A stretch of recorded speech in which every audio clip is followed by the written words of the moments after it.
Hello and welcome to Simon's Trading Channel. My name's Simon. This is a daily Bitcoin price action analysis.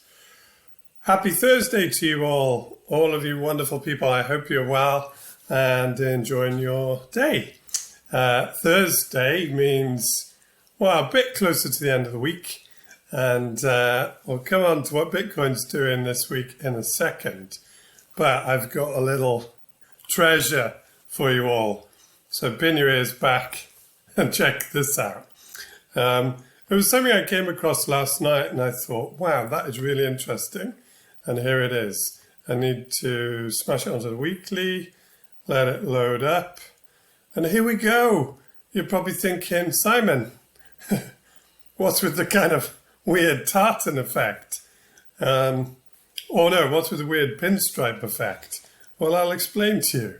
I came across this halving indicator, which just simply points out when the halvings occurred.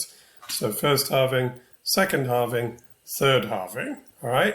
And it's prophesizing the fourth halving, which remember is all to do with the number of Bitcoin blocks produced. And as memory serves, it's 210,000, but don't quote me on that number. So after that number of blocks has been created, the halving occurs. So it's number of blocks, not time, but check this out. So yeah, that's where, so 7 days until the next halving, apparently, according to this indicator. Now, why have I drawn all these lines on? Well, you've probably seen this before. Basically, low, high, low, high, low, high. Yeah, get to the point, Simon. Low. Oh, where's the high going to be? Okay. Well, okay, now I just want to extrapolate that a bit further by grabbing a measuring tool and moving this thing that you guys can't see, but I can out of the way. So, of interest, so between the first macro low and first macro high. No, that's wrong. Between the low and the high of the first bull run. That's a better way to say it. So I'm trying to do this as accurately as possible. But if you see, the halving was about halfway. It's literally about halfway through the bull run. Okay? Interesting. Let's do the next one. So from the low to the high. Wow, that was about halfway as well. So the halving occurred halfway through the bull run. Halfway through this bull run, halfway through this bull run. Okay, let's have a look at the third one. The last one, indeed, prior to the current one. From the low to the high. Almost exactly. Remember, this is a weekly chart, right? So it could be a few weeks either side. But almost exactly halfway through the bull run. Interesting, right? So again, the data sets are small for these sort of reflections and this type of analysis. But what can you do? You've only got three to look at, three previous. So effectively, on the three previous bull runs, Bitcoin halving has occurred around, in time-wise, halfway through the bull run. All right. Well, remember, this is a prediction that it's going to occur basically next week.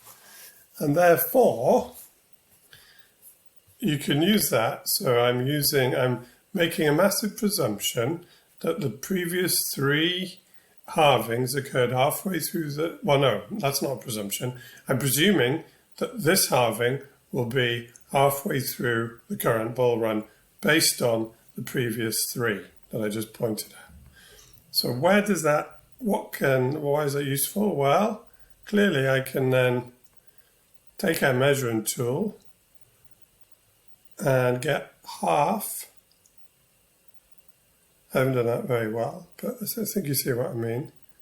In fact, I'm going to do this again, but I'm going to zoom in so it's a bit better. If I zoom in, and then I get next week as the halfway mark. So let's just start from here.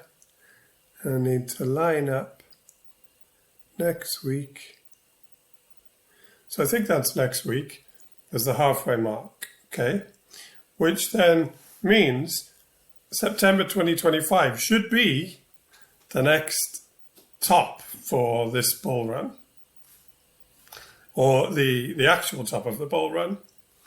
So there you go, put it in your diaries.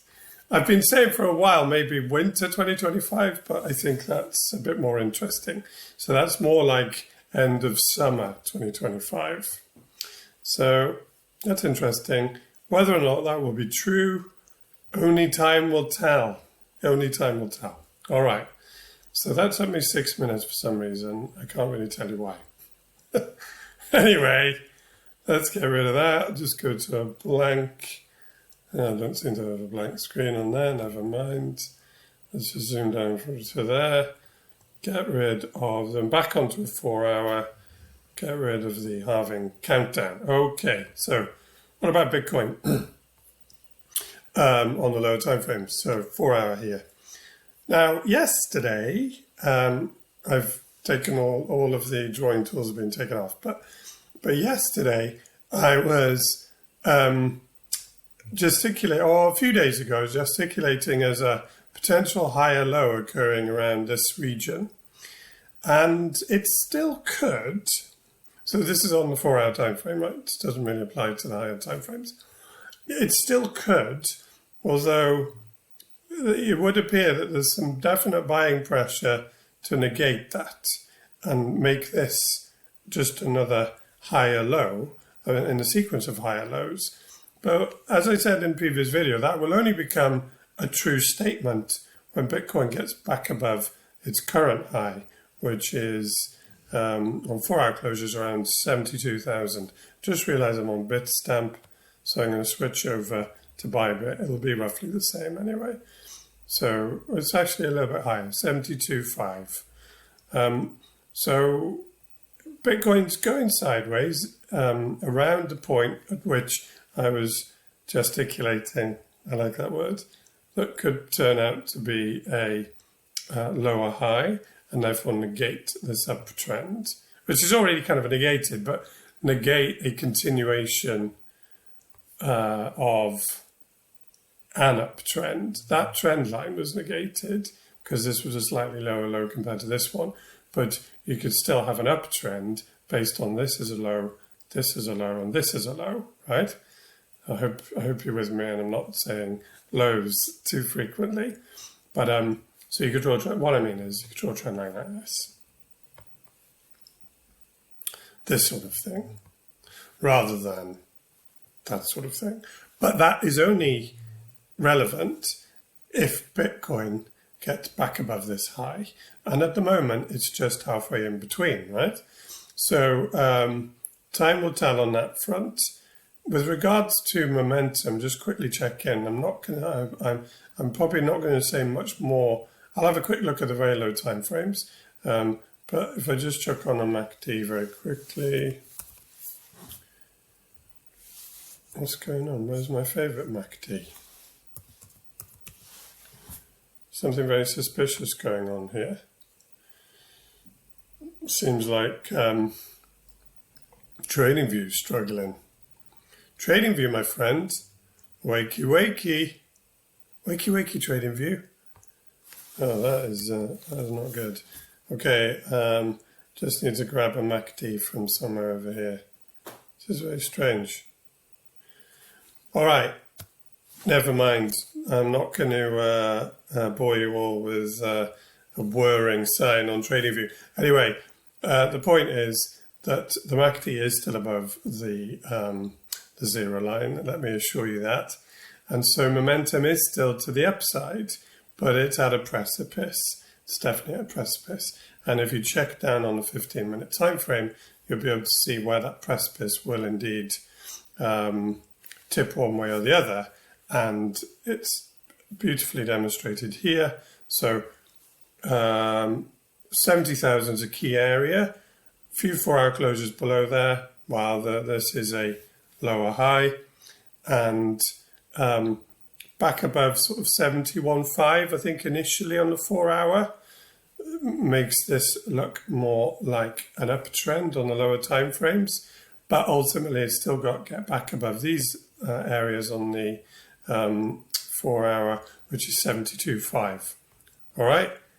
Okay, I hope that was clear. Anyway, if you've enjoyed the video, please like and subscribe. If you haven't enjoyed the video, then for goodness sake, don't come back tomorrow because I'll be doing it all again. All right, take care, guys, and enjoy the rest of your Thursday.